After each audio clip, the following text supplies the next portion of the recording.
Hello everyone, welcome to my channel Sujit Patra, Ekdam Real Estates. So in my earlier videos, we have discussed many of the subjects about real estates. So how to avail loans, how to choose the builders.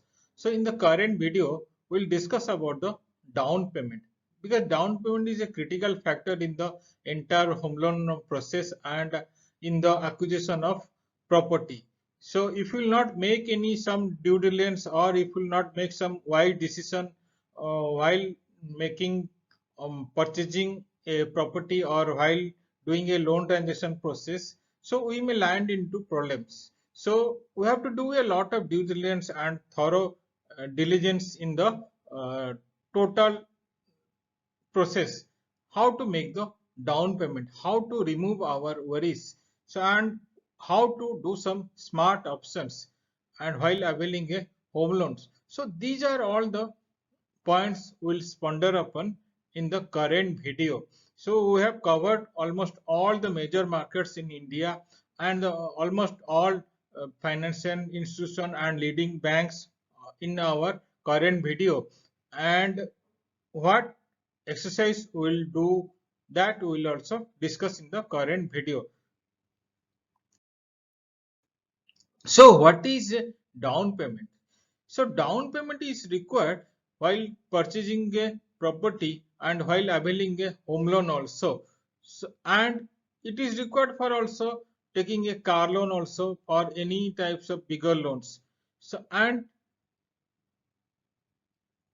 it is a down payment and it is a initial payment that is paid upfront for purchasing a house, and the remaining payment is paid by obtaining a loan from a banks or financial institution. That means a certain percentage will make the down payment and the balance will arrange from our the banks through a loan process.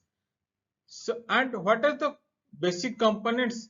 The major component is the processing fees in the down payment also, and the stamp duty also, and the registration charges.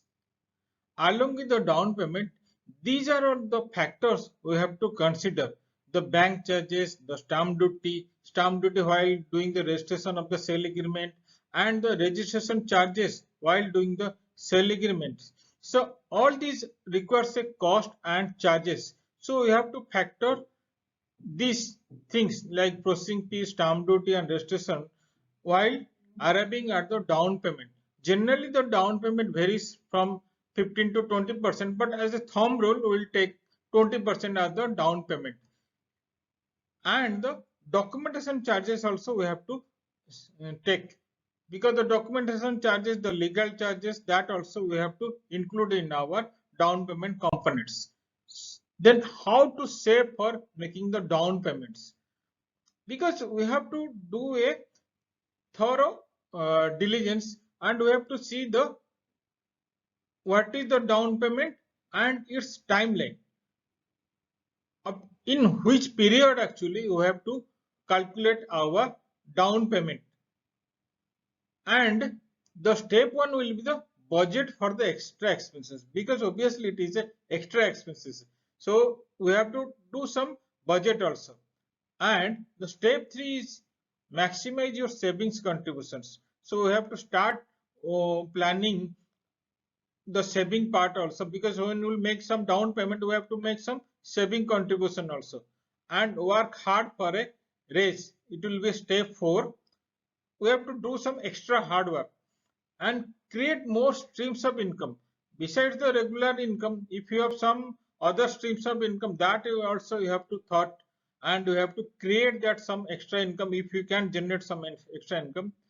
And the biggest factor is on the step 6, that is your pay of your biggest debt, because unless and until you pay off your bigger debt, your liability will not come down. So you have to reduce the liability first. So for reducing the liability we have to pay off our biggest debt wherever it is possible. And if it is possible, for arranging the down payment also, do not be afraid of to ask for help from your friends and relatives. And store, the last one is stores in all your savings expenses. Then what is the down payment in all the leading banks and financial institutions? So if you see the SBI, if the property value is less than 75 lakhs, there the down payment is 20%. And if it is more than 75 lakhs, it is 25%. So that means it varies. For SBI, it is 20 to 25%. For HDFC also, property value less than 75 lakhs, the down payment is 20%, and if it is more than 75, it is 25%. That means the banks actually they arrive the LTV. So maximum LTV that is varies from 80% to 75%. That means the down payment varies from 20 to 25%. Similar for ICICI Bank, the property value is 80%. That means they can maximum fund 80% of the property value. So ultimately the down payment comes to 20%. Similarly, PNB Housing Finance also, it is property value is 80% can be funded. So here also the down payment is 20 to 25%. And for Bajaj Finance, for it is more than 30 lakhs, it is 20%. Similarly, for Punjab National Banks, 75 lakhs, lesser than 75 lakhs, and more than 70 lakhs, it is 20% and 25% respectively. So these are all the major financial institutions we have considered for arriving the down payment. So we have seen the down payment here, it is generally it is varies from 20 to 25%, but as thumb rule in our current video we are considering 20% as the thumb rule for considering the down payment. But if we see the down payment, suppose definitely if we are arranging for the down payment, it is a good things for us, but other on the other side also it creates a lot of financial obligation also. So we'll see what are the pros and cons of making the down payments. So the first positive factor of down payment is the low dependence on borrowed funds. That means if you are making some more down payment, then obviously our the borrowed fund will be less. Suppose your eligibility comes to 80%, but if you are arranging more down payment, then your borrowed fund or the loan amount will be less. Then it may fetch also lower interest. Many of the banks and financial institutions also, they depending upon the loan quantum, they also charge lower rate of interest. So if you are taking lower loan or less loan, there are many chances that interest rate may be lower also. And if you are taking lower loan and making some more down payment, your chances of loan approval is easy, and it is may take also less time also. And the other factor is positive factor. It cost saving as processing fees and home loan insurance premium depend on the loan amount also. If you are making more down payment, your processing fees or insurance, these are all linked to the loan amount. And if you are availing less loan amount, obviously your processing fees and loan amount will be less. But what are the other negative factors? Is the negative factor is that actually our liquidity part is getting lower. So if you are not planning properly, it may lead to a financial crunch.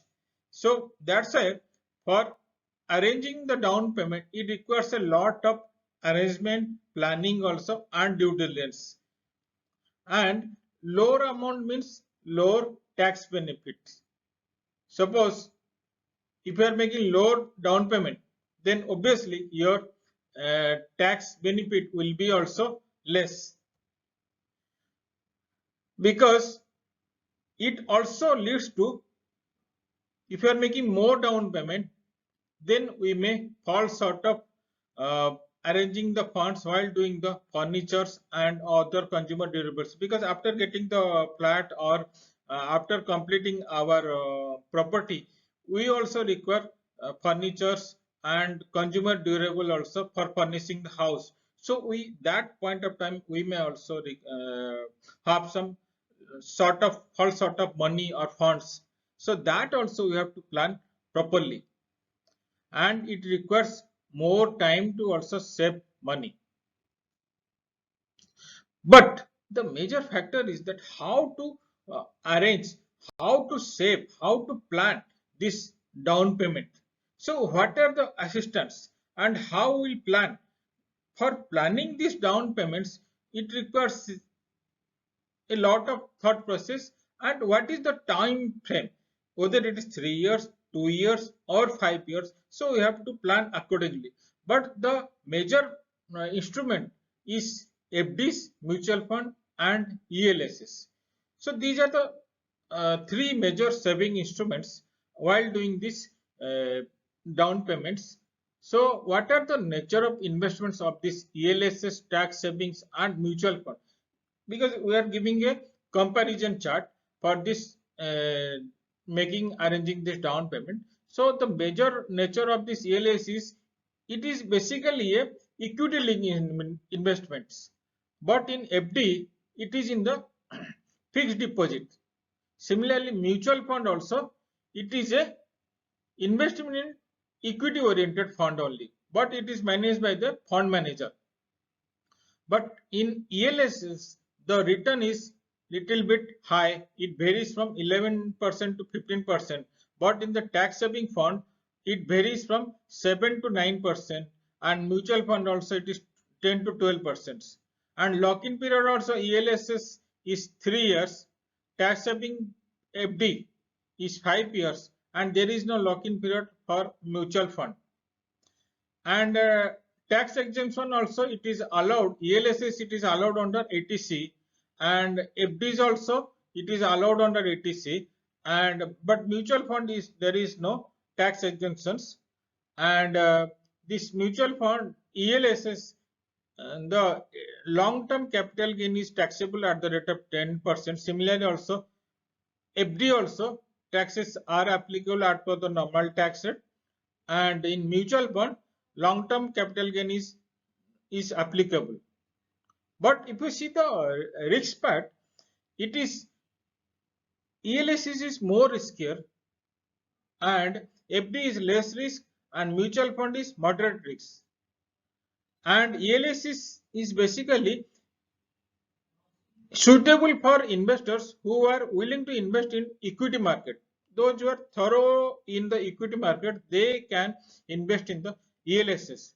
But FD is a investors for willing to earn fixed periodic interest, because FD will give you fixed periodic interest. Similarly, for mutual fund investors are those who are willing for capital appreciation and growth in the long run. So these are the major three types of saving instruments or investment strategy while arranging for this down payment. So what are the property market scenario in major cities? So we have considered 7 major cities like Hyderabad, Kolkata, Delhi, Bangalore, Chennai, Pune and Mumbai. Mumbai is the costliest among all the 7 cities and Hyderabad is the lowest. So we have considered 7 cities and the last 5 years how the property sale price behaves. So you will see there is a increasing trend in the property prices. So we have to factor how the property market will behave after 3 years or after 5 years, what is our planning and how to cope with that increasing selling rate. So if you see the Hyderabad, so it has increased from 4128 to 4620. Similarly, Kolkata also it has 4415. We have considered the average selling price of the entire market. From 4415 to 4700 it is in Kolkata, and for Delhi it is 4546 to 5025. Similarly, for Bangalore, the average selling price is 4894 to 5570, and Chennai it is 4920 to 5315, and Pune it is little bit costly, it is 5455 to 6000, and Mumbai the average selling price is 10,497, and it has touched 11,875 in 2022. So that means in all the markets, major markets in India, there is an increasing pricing trend for last 5 years. So this is the brief synopsis of all the major markets and how they behave. And if you see the comparison wise, here actually we have considered 7 markets, but to a particular location wise we have considered. So how will project, suppose if you want to purchase in this particular location in that particular market, what is the current selling rate, and after 5 years what will be the selling rate, because looking into the current behavior of the last 5 years, so we have considered a projections. Suppose if you are taking Delhi at Dwaraka location, the average selling rate is 9969, and we have considered in here actually 1000 square feet house. So if we purchase a 1000 square feet house with the current selling price and a expected growth of 11% after 5 years, then the project price will be, unit selling price will be 1 crore 10 lakhs.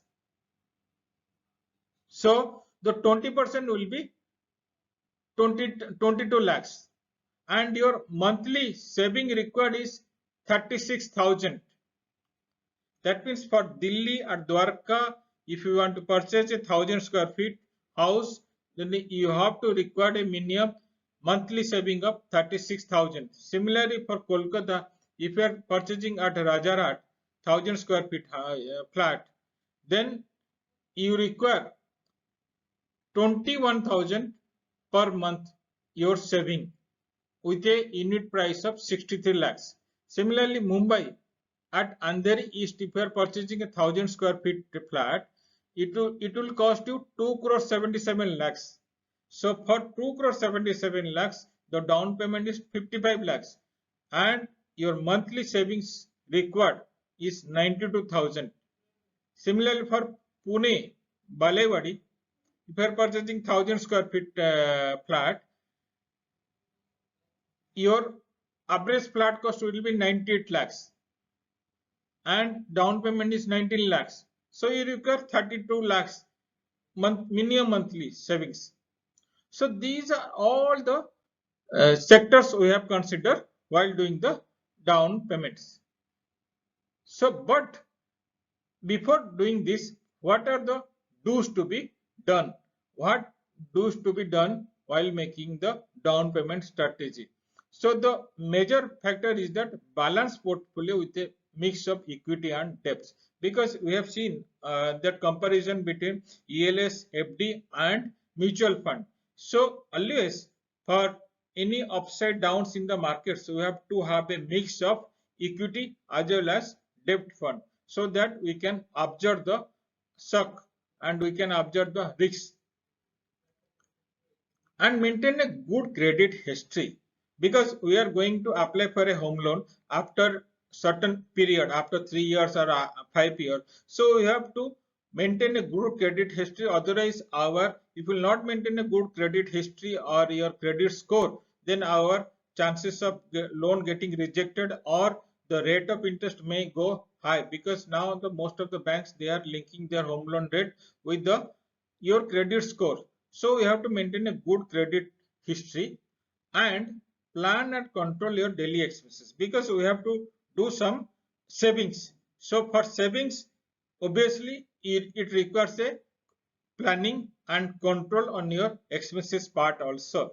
So and most important things, the review of investments. So what you are planning, that requires also investments for this down payments. So friends, we have discussed lot of things about the down payments, how to do these investments. So definitely I hope you must have liked this my current video, and if you have liked my current video, please consider like, share and subscribe also. Thank you.